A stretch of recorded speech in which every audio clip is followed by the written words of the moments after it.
Salam, perkenalkan, nama saya Seprianto Fernandus D dengan NIM 22010999 dengan jurusan Teknik Perminyakan C. Di sini saya akan mempresentasikan gerak peluru F1. Pokok pembahasan: 1. Pendahuluan, 2. Dasar teori, 3. Metodologi, 4. Analisa data, dan 5. Kesimpulan dan saran. Abstrak.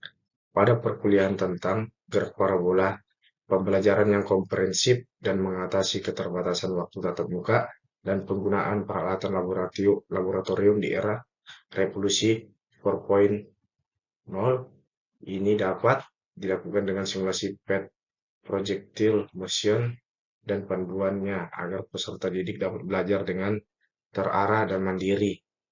Dalam penelitian ini, modul praktikum mandiri tentang gerak parabola menggunakan simulasi PET projectile motion yang telah dibuat pada penelitian sebelumnya diterapkan dalam kelas fisika dasar. Kata kuncinya, modul praktikum mandiri, simulasi PET, gerak parabola bidang datar, dan gesekan udara. Lanjut, pendahuluan. Latar belakang, gerak lurus merupakan gerak paling mudah untuk dipelajari, tetapi ada suatu kasus terhadap gerak lurus yang membentuk lintasan seperti parabola atau melengkung. Hal itu disebut gerak peluru dapat terjadi jika suatu benda diberikan suatu kecepatan awal yang membentuk suatu sudut dengan tanah dan kemudian benda tersebut membentuk lintasan yang dipengaruhi oleh percepatan gravitasi. Gerak peluru ini terjadi karena dipengaruhi oleh beberapa faktor, antara lain yaitu jarak tempuh dan tinggi gerak peluru, membutuhkan proyeksi pada sumbu X dan sumbu Y. Lanjut, tujuan praktikum: 1. Memahami dan mendeskripsikan gerak peluru dengan baik. 2. Memahami hubungan antara waktu peluru di udara dengan kecepatan awal. 3. Memahami hubungan antara kondisi awal dengan lintasan peluru. Permasalahan praktikum: 1. Bagaimana memahami dan mendeskripsikan gerak peluru. 2. Bagaimana memahami hubungan antara waktu peluru di udara dengan kecepatan awal. 3. Bagaimana memahami hubungan antara kondisi awal dengan lintasan peluru. Lanjut, dasar teori gerak peluru. Gerak peluru atau parabola pada dasarnya merupakan perpaduan antara gerak horizontal searah dengan sumbu X dengan vertikal searah sumbu Y. Gerak parabola atau gerak peluru merupakan gabungan antara gerak lurus beraturan GLB dengan arah horizontal serta gerak lurus berubah beraturan GLBB dengan arah vertikal.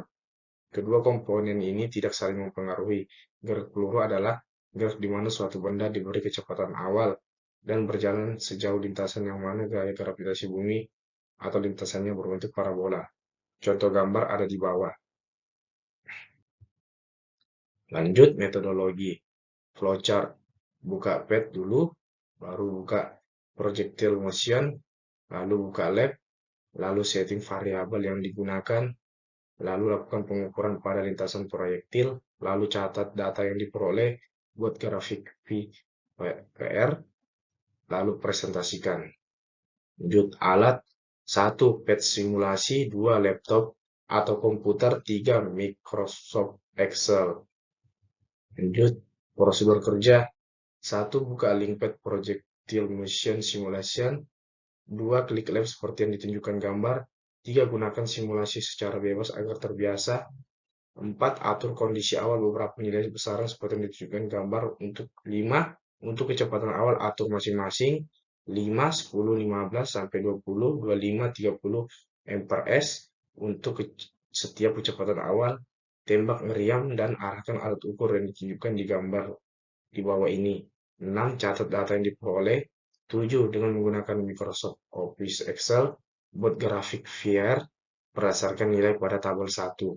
Lanjut, ini ya analisa data dan pembahasan contoh gambarnya. Lanjut, ini gambar 41 grafik hubungan VO dengan T. Lanjut, Ini contoh gambar 42 grafik hubungan VO dengan R. Yuk, gambar 43 grafik hubungan antara kecepatan awal VO dengan R. 4 grafik 44 grafik hubungan antara M dengan T. Gambar 45 grafik hubungan antara M dengan R. Gambar 46 grafik hubungan antara diameter dengan waktu. Lanjut pembahasan. Dari percobaan praktikum ini, data yang diperoleh berupa kecepatan awal, sudut simpangan, massa, diameter, dan percepatan gravitasi. Kemudian dari data tersebut, dihitung nilai jarak dan waktu yang diperlukan. Pada data pertama diperoleh nilai waktu dan jarak, di mana semakin besar kecepatan awalnya, maka jarak yang ditempuh semakin jauh dan waktu yang diperlukan peluru udara semakin lama. Pada data kedua, massa yang semakin besar nilainya dan simpangan sudutnya 40 derajat, tetapi kecepatan awalnya adalah tetap yaitu 10 mprs di arah dan jarak dan waktu yang semakin konstan. Lanjut, kesimpulannya, satu, kecepatan awal berpengaruh terhadap jarak dan waktu yang ditempuh peluru. Semakin besar kecepatan awal, maka semakin jauh dan lama waktu di udara. Dua, massa tidak berpengaruh terhadap jarak dan waktu yang ditempuh peluru. Tiga, diameter peluru tidak berpengaruh terhadap jarak dan waktu yang ditempuh peluru. Empat, kecepatan awal berbanding lurus dengan waktu di udara. Sarannya, satu, sebaiknya dalam pelaksanaan praktikum dilakukan secara teliti dan berulang agar memperoleh data yang akurat. Dua, praktikum ini sebaiknya dilakukan bersama-sama agar membentuk kerjasama dan solidaritas dan tidak hanya menyalin hasil praktikum teman yang lain. Ya, sekian dari presentasi saya. Mohon dimaafkan jika ada salah kata. Saya mengakhiri. Terima kasih. Salam.